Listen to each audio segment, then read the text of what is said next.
sir. Okay. Before we begin this evening, I'd like to just take a moment to recognize and pay tribute to the passing of our city clerk, Marina Redmond. Marina was an extraordinary individual, obviously a very dedicated partner and mother, Paul and her two kids, Michael and Emma, a devoted friend, a gifted athlete, volunteer, I would say a perfect city employee. Before I came to City Hall, I only knew Marina from reputation. From her reputation, she was the steady hand behind the scenes. Councils come and go, management comes and go, but Marina was the North Star of the city of Corner Brook. I quickly learned that she was all that and a lot more. Marina's office is next to mine. There's always a steady stream of city employees coming and going and bending Marina's ear. We should have made t-shirts that said, "Ask Marina," because she knew the history of everything. She was always trying to make things better and find new ways to be more efficient. And she worked hard, she put in long hours sometimes, often doing things important things, legal things behind the scenes that most of us at City Hall don't even know happen. I don't want to make her sound like she was all business. Marina had a very sly sense of humor.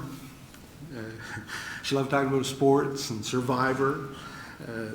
I'll picture her wandering around her office with her bowl of oatmeal in her hand or bowl of yogurt every morning. But she was also really genuinely interested in all of us. She'd ask about our kids, our family, and it wasn't just pleasantries. She actually listened. And that's something that we rarely see sometimes these days. But Marina was the voice of reason. She talked me off the ledge more than once. I don't think I would have stuck it out if it wasn't for her presence. The way she encouraged and coached me and everyone else in our office was truly remarkable. And we're all better at what we do because of her. And she's made sure that we're in good hands here at City Hall. So her name will be on the lips of city employees, I'm sure, for decades to come. So before we begin, I'd like to observe a moment of silence for Marina.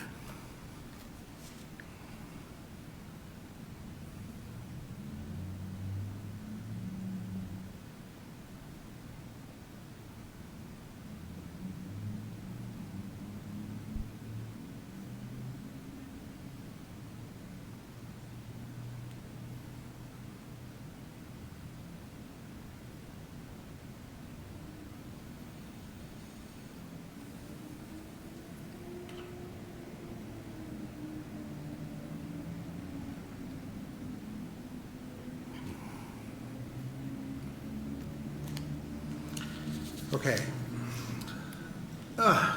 Call this meeting to order. Councillor Gill, would you mind reading our land acknowledgement, please? Sure. We respectfully acknowledge the city of Corner Brook as the ancestral homeland of different populations of Indigenous people. We also acknowledge with respect the rich histories and cultures of the Beothuk, Mi'kmaq, Innu, and Inuit of the province of Newfoundland and Labrador.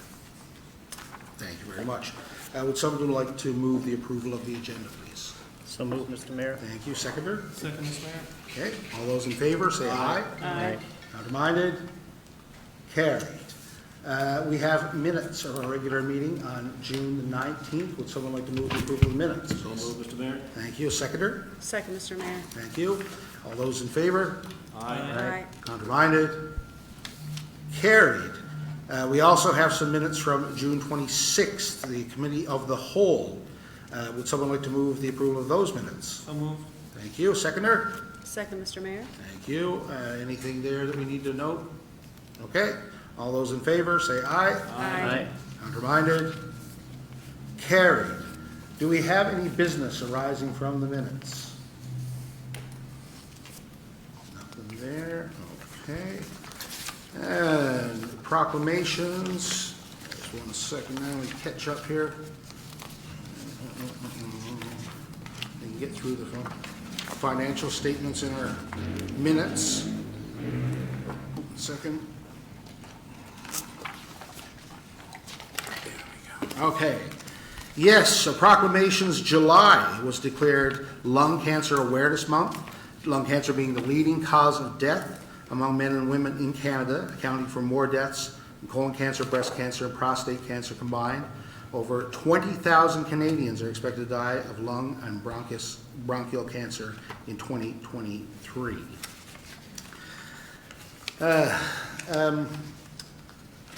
We have, Councillor Pender, a item for the tender for overhead and automatic door inspection.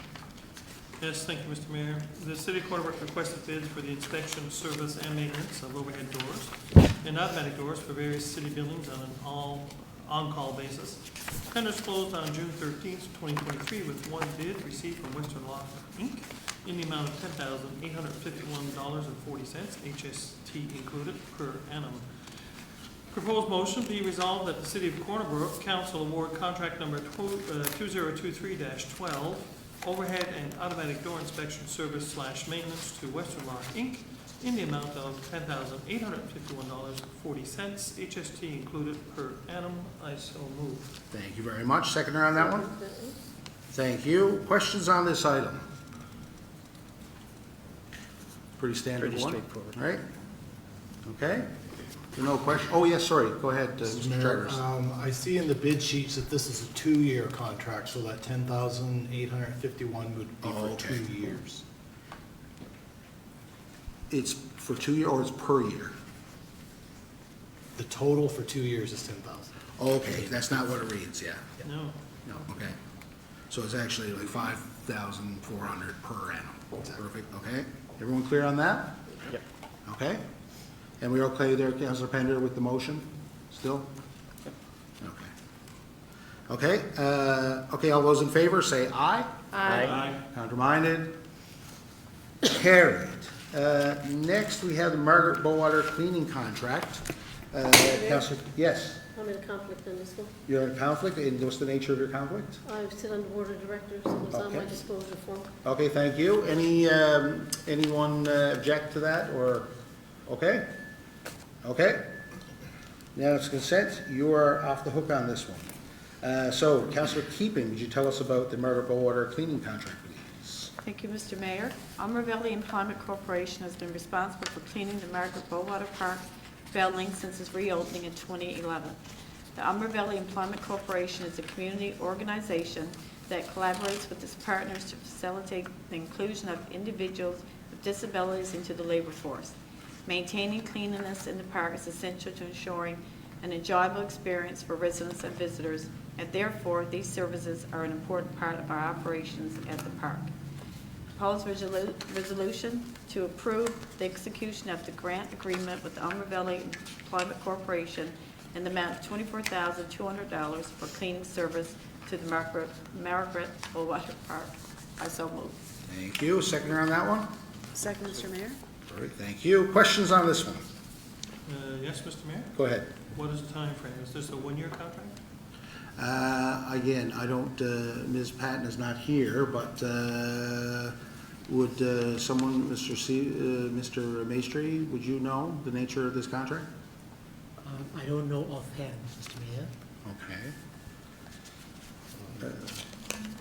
I don't know exactly either. I'm thinking this is a one-year contract. I believe it is Mr. Mayor? 1 year. Yeah, I mean, unless it says otherwise, it would be, It says the October 2023 season. yeah, so it's just the, okay, is that good? Thank you. Yep. Anything else there? Any other questions? Okay, well then let's vote. All those in favor say aye. Aye. Counterminded? Carried. Next, we have some news. The Active Transportation Fund, Councilor Pender. Yes, thank you. Very pleased to see this coming forward, Mr. Mayor. The City of Corner Brook has been granted funding from the Government of Canada through the Permanent Public Transit Program Active Transportation Fund for the Great Trail Enhancement Phase 2. Phase 2 is a follow-up to a project already funded by Infrastructure Canada with the goal of establishing a connected active transportation corridor through the city of Corner Brook. The project will see the active transportation trail established in Phase 1 extended along the eastern portion of the city's waterfront. The project includes upgrades to the sidewalk and paved trail, including replacement of existing assets and addition of new assets, upgrades to a small section of gravel multi-use trail, installation of safer crossing points, installation of culvert and drainage assets, and general furnishings and signage for the entire active transportation route. The successful funding and completion of Phase 2 of this project will create a connected, safe, active transportation thoroughfare through the city, which is integrated into downtown sidewalks and the city trail networks. So the proposed resolution be resolved that the Corner Brook City Council accept the funding as outlined in the Government of Canada project approval to complete the project under the Permanent Public Transit Program Active Transportation Fund. The Corner Brook City Council authorizes the mayor and city manager to sign the Government of Canada agreement and infrastructure on behalf of the city of Corner Brook. I so move. Thank you. Seconder on that one. Second, Mr. Mayor. Thank you. Questions on this? Yes, go ahead, Councilor Mr. Grant. Mayor, just looking at the map that was presented to us in our information today. Yeah. It's an extension east of the city of Corner Brook to Riverside Drive. How far up Riverside Drive is it up to the bridge that crosses over to the bay, other side of the bay? Yeah. How far east? Mr. Charters? Through you, Mr. Mayor, we'd love to get to the Man in the Mountain. However, we won't know until the contract is actually, the bids come in, and we'll see how far east we can get, but that's the intent. Thank you. Okay, thank you. Yes, Councilor Pender. Just to say, Mr. Mayor, we are currently working on the one going through Yes. Curling right now, coming up there just past a four-way stop. And that one is slated to go right to the mill, I believe. And the next one will extend from the mill, hopefully, to the Man in the Mountain. But I have to say, it's a great, it will be a great asset to the city. It's worth, this second phase is worth just over $2 million, so a fairly significant contribution. And another step into, I guess we can say, opening up our waterfront for tourism and other uses for people who want to walk and bike safely along that trail. So kudos to staff for getting that through, and to the province and federal government for their support. Absolutely. Thank you very much. Any other questions? Okay, yeah, no, sounds like a great initiative. Let's vote on it. All those in favor, say aye. Aye. Counterminded? Carries. Next, we have confirmation of order. Councilor Granter. Thank you, Mr. Mayor. Since the previous meeting of council, the following order was issued by the Department of Community, Engineering, Development and Planning, and therefore must be confirmed by council pursuant to section 109(4) of the Urban and Rural Planning Act. Order number 2023-03, date of issue July the 7th, 2023, 6 Commercial Street. Violation, section 8 of the City of Corner Brook Development Regulations, stop work order. Section 109(4) of the Urban and Rural Planning Act 2000 requires that all orders issued by the authority be confirmed by a majority of council at the next meeting of council after the order is made. If the order is not confirmed by council in this matter, it shall be considered to be cancelled. In accordance with section 109(4) of the Urban and Planning Act, the following order is hereby confirmed by council. Order number 2023-03. So moved, Mr. Mayor. Thank you. A seconder on that one? Second, Mr. Mayor. Thank you. Okay, questions or comments on this? Mr. Mayor, a quick question on it. When I Yes. quickly read the stop work order, are we allowed to reference any aspect of the stop work order? Oh, yeah, this is a public document. Okay. Yep. I read there was no permit, and then there was an issue there with electrical. What was the ultimate reason, or was it a combination of reasons for the stop work order? Okay, Mr. Charters? Through you, Mr. Mayor, there were several issues with this development. One being the zoning. Zoning was not, was not permitted in the zone. Number 2, renovations were completed without a building permit. And number 3, there was no occupancy permit issued for that. Okay, yes, go ahead. Just a follow-up to that, thank you for those reasons. The zoning in that particular area, when you look at the kinds of businesses that are on Commercial Street, with regard to fabrication, different items being used, different kinds of fabricating facilities on Commercial Street, what would make this facility with the intended use any different than some of the other facilities which currently exist on Commercial Street? Mr. Charis? Through you, Mr. Mayor, under our current zoning, that use just is not permitted.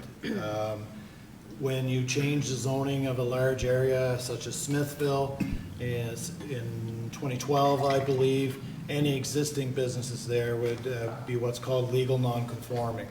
So any business that was, say, light industrial that existed would be permitted to continue working. If and when that business leaves, 6 months later, that would lapse, and that no industrial would be permitted back in that building. Thank you, Mr. Mayor. Okay, good. Any other questions on that one? Just a comment. Yes, go ahead. I just think it's important to remember that the main reason this probably didn't go ahead was what you said earlier, the permits weren't picked up. Had they picked up the permit right away, probably would have known that it's not zoned for that. And, you know, this is not on city staff, or, because I hear that all the time, you know, here you go again, right? But I think we need to keep in mind that there's a certain procedure that needs to be followed, and that wasn't followed. And I think that's probably more of a reason for it than the zoning. You know, yeah. I mean, And to be clear, I guess you're not saying that it was because they didn't get a permit. It's because they would have known that this use Yes. is not allowed in that area. Yes. If Yeah. they had pursued a permit, yes. Yeah. No, but we hear it a lot that, you know, like, I have so much invested in this now, and the city stopped me from doing this, and that's not really true, because had you talked to us first, then you would have known that this is not going to go ahead, and you would have been in money. I think it's important to say that, because I find sometimes our staff, they get you know, taken over the coastal stuff that they really have no control over. Any other questions or comments?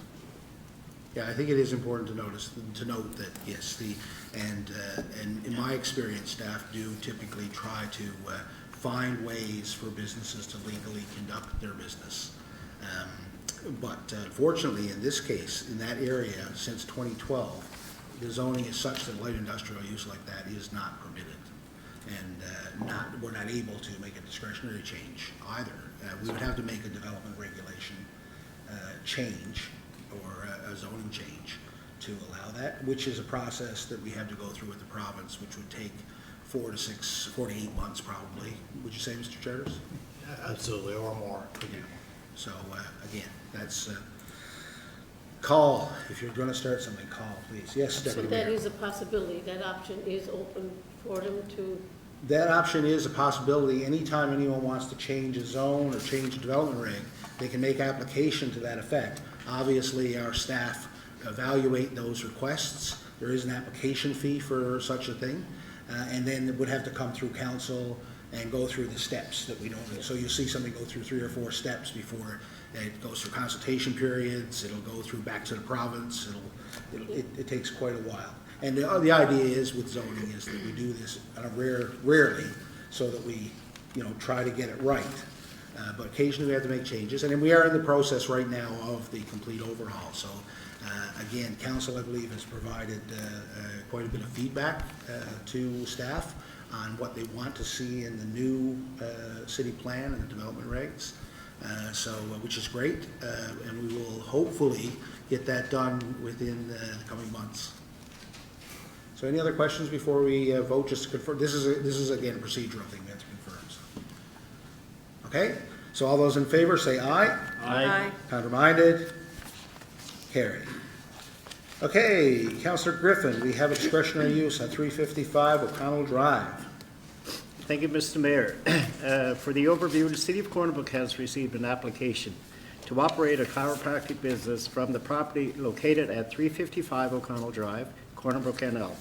The building is located in a light industrial zone where the proposed use, personal service, is considered a discretionary use of the City of Corner Brook's development regulation.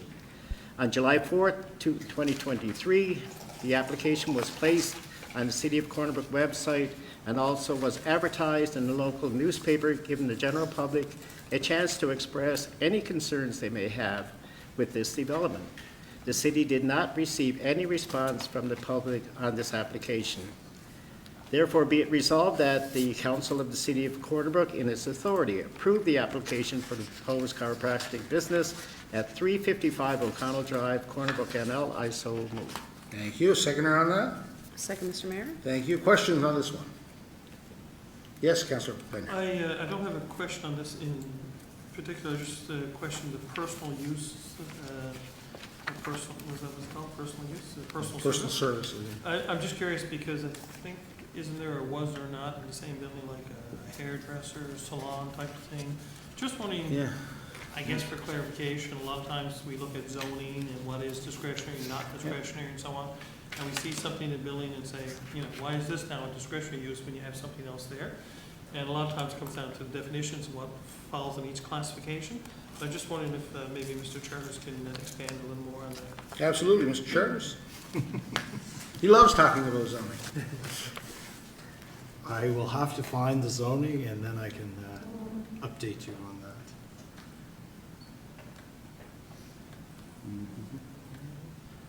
But I think, Councilor Pender, more generally, like you mentioned, there are certain definitions and classifications and things in our development regs. So there's usually there's a big class and then a bunch of items that fit underneath it. So what a personal service is, there are listed types of businesses that would fit.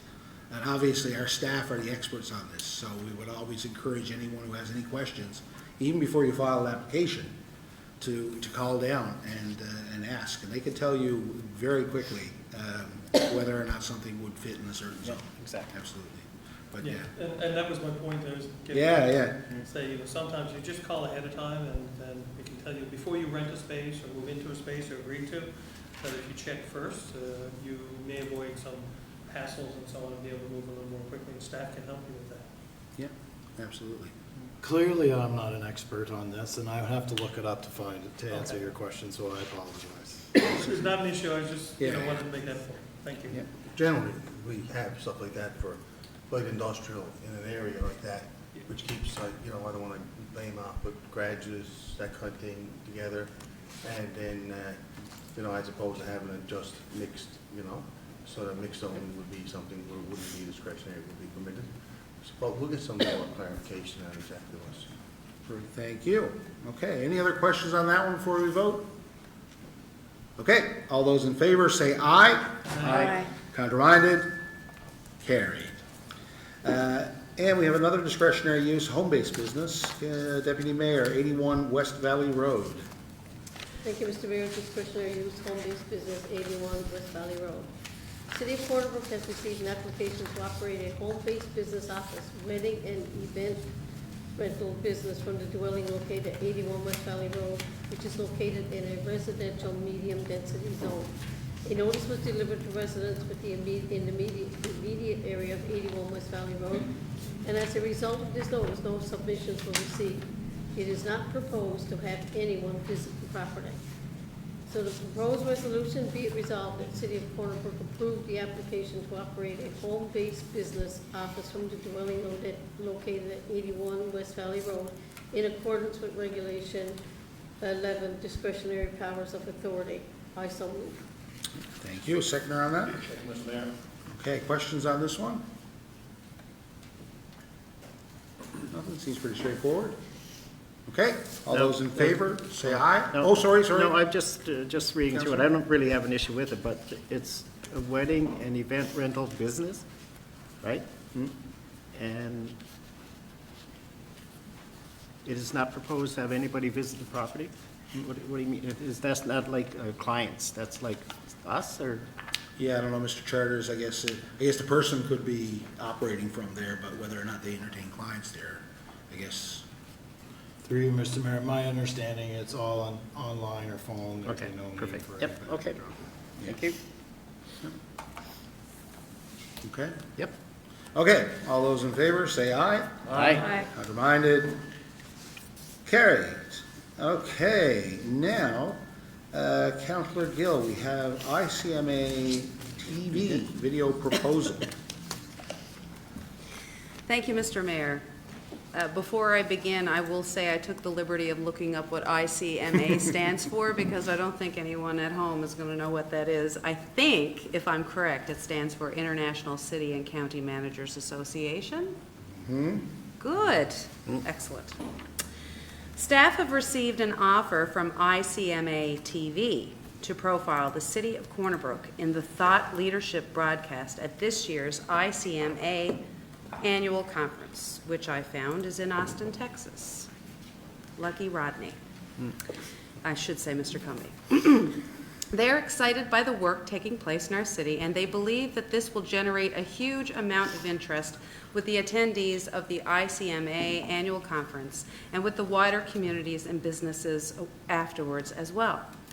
We would, the city would have editorial oversight over the content of the video, as well as copyright and all other rights, including intellectual property rights for all of the footage filmed by Webb's Edge on our behalf, so that we can use it for any purpose we wish. Apart from the fantastic peer recognition and exposure, other benefits of this type of project include the following: attracting businesses or industry to relocate to the city, attracting families and workers for the same outcome, recruiting and retaining employees to work for the city, communicating positive outcomes to the city community, building partnerships and collaborations with government and with developers or investors. So the proposal is attached, confirming key points of the project, and includes a breakdown of the associated costs, production, process, and the reach. Be it resolved to accept the proposal from ICMA TV in the amount of $24,300 US for the production, broadcast, and distribution of a thought leadership video. So moved. Thank you. A seconder on that? I'll second it, Mr. Mayor. Thank you. Questions on this one? Question, Mr. Mayor? Yes, go ahead. I went through the budget.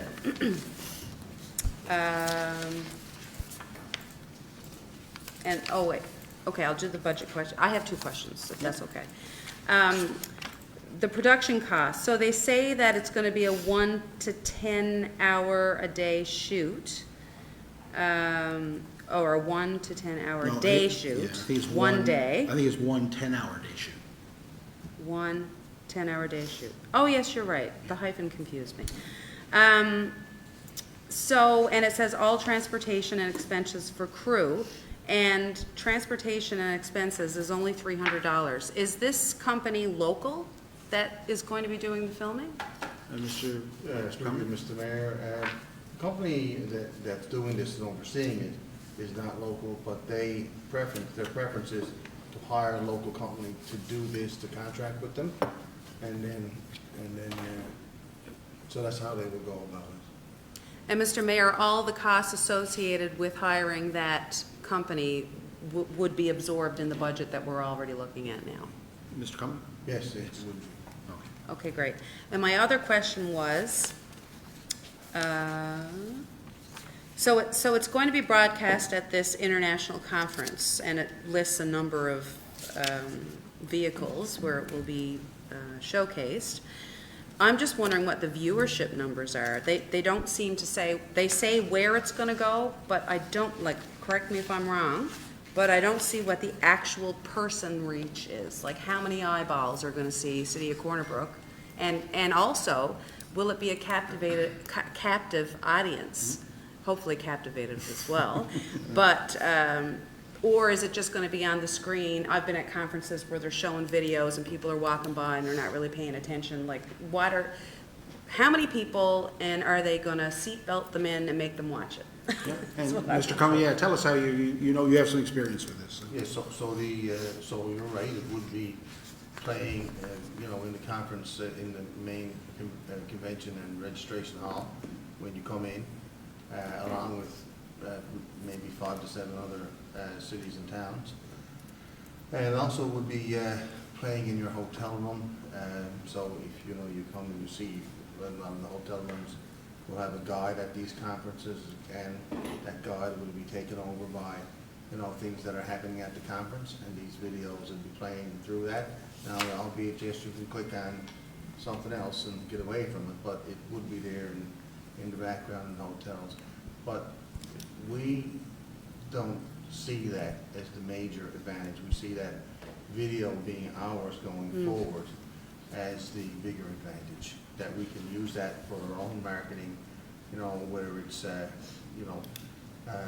trying to get more students here, trying to get more workers here. We talked about the, what's the program, the getting people to live here while they work remotely, YOLO. YOLO. And, Nomad. so, thank you.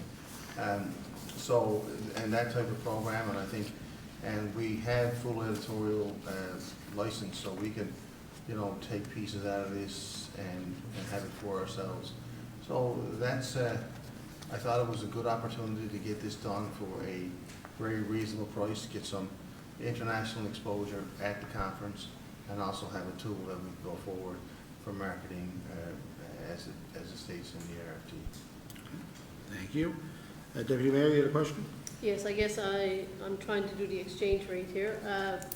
What would the final cost be in Canadian dollars if it's 24,300? I'd like for our taxpayers at home to know exactly how much they're going to, what they're getting, and how much it's going to cost. So Yes. approximately, right now, as of Friday, the exchange rate really brought that to about 32,000 Canadian. Okay. Perfect. Yeah, go ahead. Is it a good bang for our buck to look at $32,000? Like, is that what we're trying to promote here? And what advantage, I just heard all the good points about it, but is it really a good fit for the city of Corner Brook right now to pay $32,000 approximately to get a video? Yeah, Mr. Cumming? I believe it's a good question, but I also believe that it is a good value. We have a team of professionals that have done this a number of times. We spoke to the guy through Zoom, very, very professional, and they had answers to all of our questions. They, you know, again, they will have their own team of professionals that are located in the U.S., plus the local team of professionals that will develop this. They've done this a number of times, so we'll get they give us some real good guidance, and, you know, and we'll talk to them some more about exactly what we're looking for, you know, and then they'll tell us, you know, if we're looking for attract industrial people, we'll move it this way. If we're looking to attract more students and individuals and professional people, we'll angle it a little bit more that way. So they will work with us to get that, to get us to, you know, to get that from our heads exactly how we want to do that, and exactly what our focus will be. But I believe for that price, that is very reasonable from my experience. I know we've done videos in other places where I've worked, and, you know, we've done them ourselves, and that is a price range that it would cost us to do that with a local marketing company. Okay, thank you. Thank you. Any other questions? Yes, go ahead. Thank you, Mr. Mayor. Mr. Cummey answered many of my questions. Just a couple others. So is this excuse me, is this a conference that somebody from the city is attending, or is this just an opportunity for us to get this video done and show it at that conference, and then we have the rights to the content after that? Is that Yeah. what this is? And Mr. Cumbie? I am scheduled to attend that conference. Part of Mr. Cumbie's employment contract It is, states that he attends this on an annual basis. So that's the, No, I don't that's have the an issue reason. with it. Yeah. I've never seen this organization before, so I was just curious. Oh, okay. That's part of our your professional associations and duties. Yeah. And I have to say, you know, we don't always attend. Certainly, you know, through the pandemic, and it was very expensive. But it is one of the best professional development opportunities that we have. There are a lot of different municipalities represented from all over the world, and there's different streams that you can go to. So I don't go to the streams where there's New York City or any of the big cities, and you go to the ones that have relative same backgrounds as you, and it's interesting to see how they approach issues and problems and take advantage of their situations. Yes, Mr. Yeah, no, I'm all for professional development of our staff, Mr. Mayor. I don't have an issue with that at all. I encourage Mr. Cummings and our staff to take advantage of these opportunities when they present themselves. Just one question, because we had something similar done to this years ago, and at the end, they used some stock footage that we had here from, you know, one of our cable companies and things like that. So I'm just curious, will this be all new content and not things that we've already seen, you know, on the web and things like that? Yeah, Mr. Covey, your understanding of that? Absolutely, and it will be all new content, or we won't pay for it, you know. And last question, Mr. Yep. Mayor, and did I hear that maybe they will use some of our local professionals in the production? That was certainly what they told us that they would do, you know, at our meeting, and that they would use local professionals.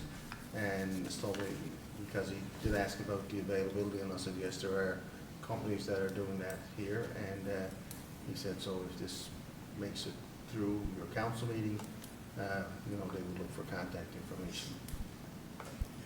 I can't imagine this, that cost that they would be able to send anyone up for it. They would have to get a Yeah, local. makes sense. Yeah. Thank you, Mr. Mayor. Perfect, thank you. Any other questions? Comments on this one? No? Okay. Just for Yeah. comment, I think anytime we can get our name or picture, anything we can get it out there, anybody new sees it's got to be positive. So, Yeah, yeah, it's cost of doing business. Really. I think it's a good idea. okay. Okay, good. Yep. Let's vote. All those in favor say aye. Aye. Contraminded? Carried. Okay. And last but not least, there's a code of conduct decision. Now, I am the respondent in this code of conduct complaint. So unless there's an objection, I will declare myself in conflict and pass it over to the deputy. Yes? Who was? I guess you should, yeah. No, he's in conflict. I'm in conflict Okay. also. I'm in a conflict of interest as well, I assume, Mr. Mayor, so I will declare conflict. Okay. I will declare a perceived conflict of interest Well, on this one. I guess technically we should, if we have a conflict, we should declare it, and then council should confirm it with a, Okay. right? I will pass the reins over to you, but you're saying you're in a conflict. So council has to, for a chair first to get through this, okay? Okay. I'll nominate Councilor Grant. Oh, I'm sorry, we got that done. I'm sorry. Councilor Sorry. Grantor. Great, yes, that's fine. I'm not here. Oh, I'll second that. You can- You can. can. I can't, well, you know, I didn't know if we were declaring a conflict because the deputy mayor said I don't know where we are. We We're got a out? number, Okay, we got a number here, but you have to have a chair to yes, deliberate on these, so. okay. I'll thank you. second that. So that a second? Yep. All those in favor? Aye. Okay, thank you. I'll chair this section 7-2, Code of Conduct Complaint Decision, and Councilor said you were in a conflict of interest. Do we need to ask for the reason why you're in conflict of interest? Mhm. Rodney, Mr. Cumming? Do we need to state the reason, or just, I'll ask the city clerk to confirm, but it's my understanding that you have to state the reason why, reason why you're in conflict. okay. Councilor Pender? The complaint, I believe, refers to an incident in which I was part of, so I will not be responding to it. And I've already declared a conflict of interest previously when this came in council meeting. Thank you, Councilor. So we'll put it to a vote. Councilor Pender in a conflict of interest. All those in favor that he is in a conflict of interest, say aye. Aye. Councilor Mine? Councilor Pender is determined to be in a conflict of interest. Anyone else in a conflict of interest? Go ahead, Councilor, Deputy Mayor. Okay, I was put in a conflict of interest in a meeting we had possibly 2 weeks ago to discuss the investigation. And at that time, the city manager was going to talk to our city solicitor to find out if indeed I was in a perceived conflict of interest. And the reason why, I guess if I got to give a reason, I will give one. The reason is because under section 5(1)B, they feel I am unable to act impartially because of a personal relationship with somebody who was not named in the report, but it was alluded to. And my personal relationship with that person would result in favoritism to the person to whom the municipal office has a personal relationship. So I'm saying that I'm in a perceived conflict of interest. I'm not clear. Thank you, Deputy Mayor. So we've heard the reason. All those in favor that Deputy Mayor is in a perceived conflict of interest in this matter, say aye. Aye. Countermine? Pass. Deputy Mayor is in a perceived conflict of interest. Shall not vote, shall not speak. Point of order. There's no such thing as perceived conflict of interest. Like, the motion would be for perceived, right? Or for a conflict of interest. Yeah. Can I speak? Address the Okay, I'll chair. address it. It was to city solicitor. I direct the response to Mr. Comby. I'm looking for the,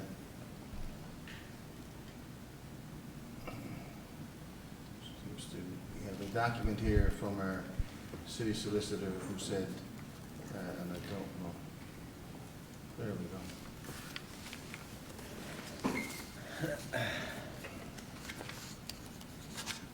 Excuse me for 1 second. Where, it says,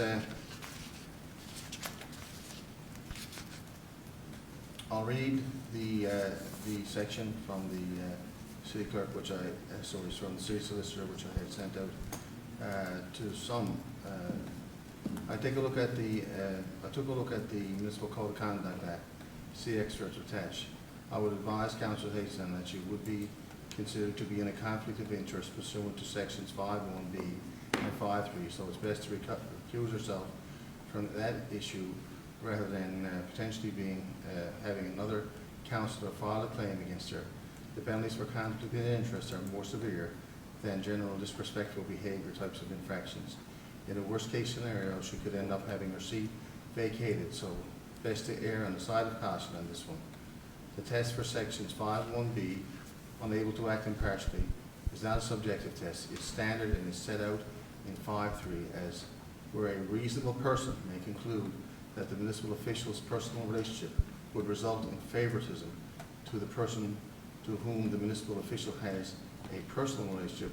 So the question is not whether or not Councillor Chason is in fact biased, but the question is whether or not there is a reasonable perception of bias. This term, personal relationship, is not defined in the Act, so it does leave her vulnerable to attack on the basis that a personal relationship exists between her and the complainant if the allegations by the other councillor right? So that is the act of it, so.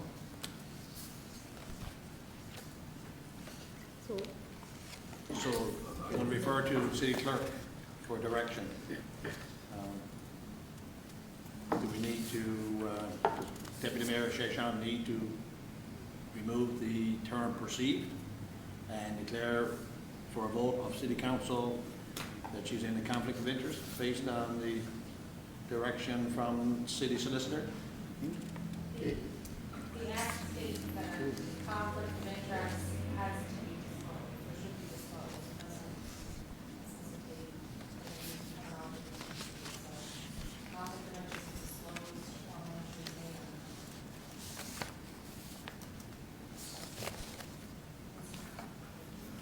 Yeah, so, Mr. I mean, Coney, any further if we're comments? reading all this, and I'll read the last sentence, by the Councillor Chason's husband, help the complainant write the complaint true, if that is true, but that's the statement that the lawyer wrote. So I'm sharing with you in its entirety. So, Mr. Comey, do we vote on the terminology using the perceived conflict, or do we ask Deputy Mayor to remove the word perceived from her conflict of interest. And I want clarification on this.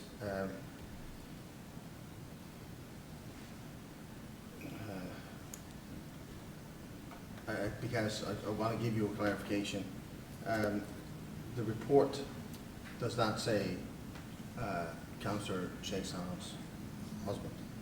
It says a relative of, so that is, I clarified that again after this was written with our legal counsel. And she said, given that there has been objections raised, that her opinion does not change.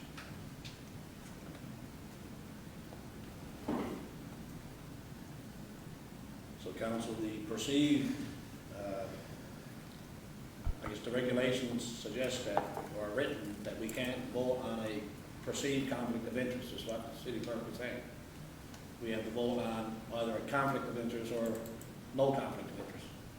We can't vote on something as a perceived conflict of interest. It's either, yes, it's a conflict of interest, or no, it's not a conflict of interest. Is that what I'm hearing? Mr. Cummings? Yes. City clerk? Yes. Yeah, that's what I'm hearing. So, Deputy Mayor, do you need to change your, Change what because to? if we can't vote on perceived conflict of interest, I guess the perceived conflict of interest is not in order, so we don't need to vote on that. No. Or do we vote on So, saying? You would have to vote that the conflict has to be declared, and the conflict has to be voted on. So that's the procedure right now.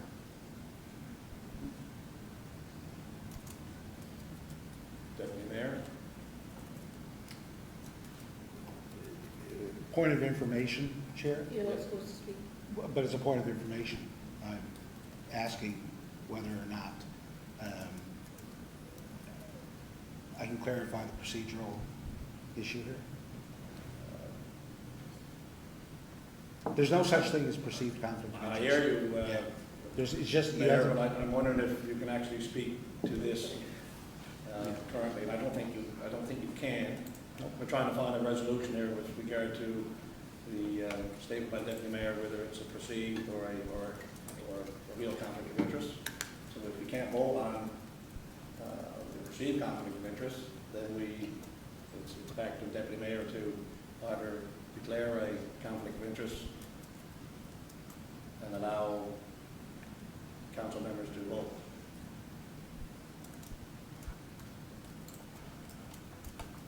Do we need to take a break? And we need to take a Well, break? we can go in camera, but if you would like to discuss it further, but I would say it again, that the conflict has to be declared by the individual who's in conflict, and then that conflict would have to be voted on by the council. That's the process. So that's the process, Deputy Mayor. Do you wish to change your statement from a perceived conflict of interest to a conflict of interest? To Do allow- I just make one statement to say that, or I don't add anything else? You would add to, according to Mr. Comby, state your conflict of interest and I guess the reason that was given in from the solicitor, potential. I concur with I will finish it now. I will claim a conflict of interest on something that I was never named in. And neither was any names mentioned, but I will say, to finish this off right now, let's go for conflict of interest. So you've heard the Deputy Mayor declare conflict of interest based on the reasoning that she has given with direction from Mr. Comby and City Solicitor.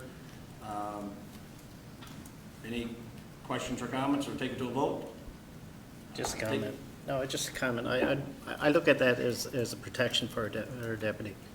I don't, like our city manager mentioned, the penalty of, even if you're, don't think you are and you are, what can happen, that's how important a conflict is. And I would just really want you to declare to just out and declare it and protect yourself, right? That's why I, Thank you, Councilor. Thank you, right, Councilor. Anyone else? Any other councilors? Those that are allowed to speak? Okay, hearing none, let's take it to a vote. Those in favor to declare that Deputy Mayor Sheshan is in a conflict of interest with regard to this Code of Conduct complaint decision, say aye if you're in favor. Aye. Aye. Against? Deputy Mayor Sheshan is declared to be in a conflict of interest, which would allow only the four councillors that have just discussed to discuss this Code of Conduct complaint decision and vote on it. So I'll now turn over to Councillor Gill to do the presentation. Councillor Gill. Thank you, Mr. Chair. Chair, I'm in Oh, sorry. conflict as well. I don't know that we confirmed that. We didn't. Okay, so I'm in a conflict of interest. As the respondent in Yes. the complaint, the mayor will be in a conflict of interest. Do we need to, I suggest that we vote on that as well. Yes. As the mayor is in a respondent in the Code of Conduct complaint decision, he's declaring that he will be in a conflict of interest. Those in favor that the mayor will be in a conflict of interest, say aye. Aye. Against? Hearing none, the mayor will be also in a conflict of interest. Councillor Gill. Thank you, Mr. Chair. As per the Municipal Conduct Act, once a report is submitted to council by the investigator or the city manager following a Code of Conduct complaint, the report shall be reviewed at a privileged meeting of council. Once reviewed, the matter shall be brought forward to a public meeting to make a determination whether the respondent has contravened the Code of Conduct or not in the form of a resolution. If council comes to the conclusion that the Code of Conduct has not been violated, a motion would be made to dismiss the complaint. If council determines that a contravention of the Code of Conduct has occurred, council must determine by a form of resolution what, if any, should be the penalties imposed on the respondent as prescribed in Section 15 of the Act. Municipal Conduct Act is attached for reference. Therefore, in regards to the complaint in question made against Mayor J. Parsons, the conclusions of the investigator's report is as follows. Quote, I write in connection to the above captioned matter and further to an investigation conducted in accordance with the City of Corner Brook 2023 Code of Conduct for Mayor and Councilors, the Code. As you are aware, a complaint under the Code was filed by Kathy Peddle, the complainant, against Mayor Jim Parsons, the respondent. I have completed an investigation into this matter in accordance with the principles of procedural fairness. Based on the definitions found within the Code, I find that the complaint is not founded. Council must, by resolution, as referenced above, determine whether to follow the recommendation of the report or not. The report is also attached for reference. Therefore, be it resolved to dismiss the complaint in question made against Mayor Jim Parsons. I so move.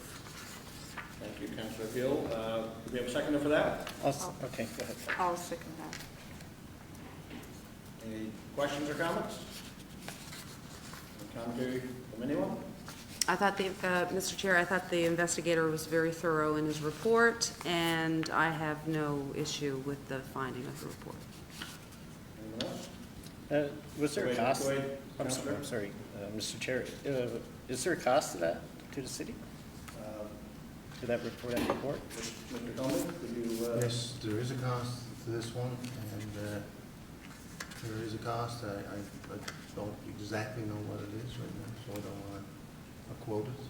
Actually, could find out if council wishes to know the price. You know? I know it, Oh, yes. the council, Mr. Maestri knows it. Mr. Mayor, it's $2,192. Thank you. Any other questions? Commentary? Mr. Chair, I'd like to make a couple of comments. I too spent a considerable amount of time reading the report and agree that it's fairly thorough, a thorough investigation.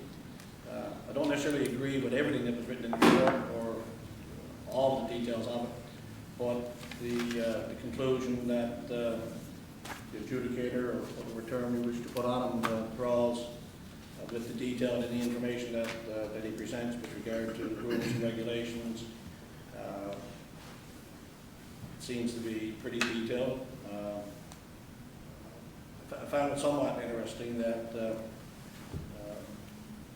he does some characterization, he put some commentary, he does put some commentary in about characterization for certain aspects, but then in other aspects of the report, he doesn't make any characterization statements. So I kind of found it a little different without going into the detail. And I'm sure you all read the report and you might reference what I'm speaking to. But hearing no other commentary, we had the presentation. Be it resolved to dismiss the complaint in question made against Mayor Jim Parsons. Take it to a question. All those in favor, say aye. Aye. Aye. Those against? Hearing none, proposed resolution is passed. Thank you, Councillor. Sorry? Mr. Chair, I'd like Oh, to- did we do, I thought we already did that. We did it, yeah. Yeah. Mr. Chair, I'd like to make another point of clarification. So it's passed, and we'll turn it to Rodney now for a point of clarification. Yeah, all the invoices have not been received for this, so we can expect some more. Okay. But at most, it was done. And just before I pass it back to the mayor, I just want to say thank you to my fellow councillors for bearing with me during this process over the last 20, 25 minutes on live television. So I will now turn it back to the mayor to move on with the agenda. Yep, thank you very much, and I will take the liberty of having a response to this. I am the respondent, and I am due the ability to respond to this occurrence in public. And I will say very briefly, first of all, to clarify, there is no such thing as a perceived conflict of interest in terms of the motion, and that's where I was trying to make you understand. So if it's a perceived bias, you could be in a conflict of interest. That's the point. So the motion itself, what the deputy mayor said was not incorrect in any way. It's just the motion itself can't be a perceived conflict of interest. That's just a procedural thing. I will say that the report, I'm glad that the report clarified in some ways the powers and the role and the prerogative of the presiding officer when it came to that, and again, that it was not irregular or it was a violation of the code. So I think that's some education for us all. The other thing is that I will say that some of the accusations in the report by the complainant, Ms. Peddle, I thought were very much just, wow, off base. The accusations that I've participated in the death of a neighbor, that someone or someone I'm related to is profiting from the crematorium issue. These things have been repeated online as well, on Facebook and other things.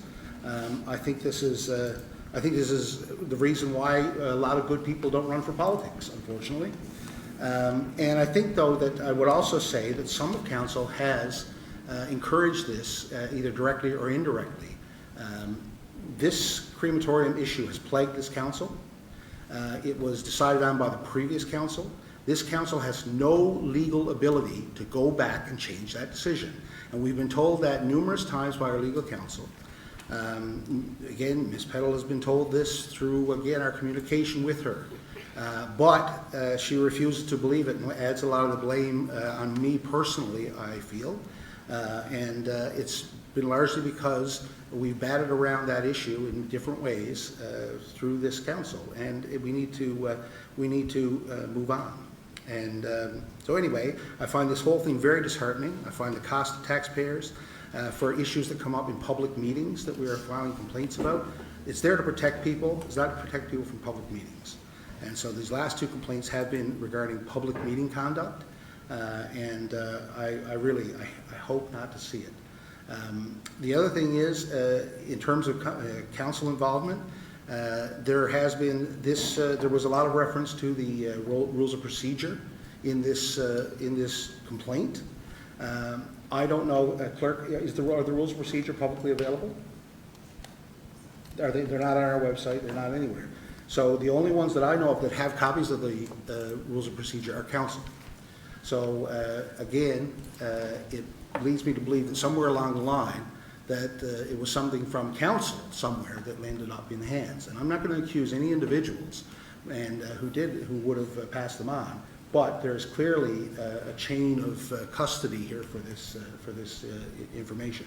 It's not confidential information, so there's no accusation that anyone has broke confidence in any way. But I'm disappointed that one of my colleagues would encourage it's such a complaint. So that's what I have to say about that. I don't want to belabor it. I want us to move on with this. As far as I'm concerned, this is done, and I hope it is for council as well. Coming to the end of our agenda, we have a in-camera session for a short item for council. Again, thank you all very much, and we will say goodbye to everyone on TV and on radio, and go in camera. And we will take a 5-minute break, okay? If you need to use the bathroom or something. Thank you very much. Mr. Mayor, Yes. I'd like to say one more thing on that. The information that Director Maestri gave was correct and updated. That email was sent to me this afternoon. So he quoted information he had up to date. I just didn't pass the email on to him. Oh, okay. So it was technically my fault. No, it's okay. Thank you. Okay, let's, again, we will adjourn the public session, come back for the in-camera. Thank you. Thank you.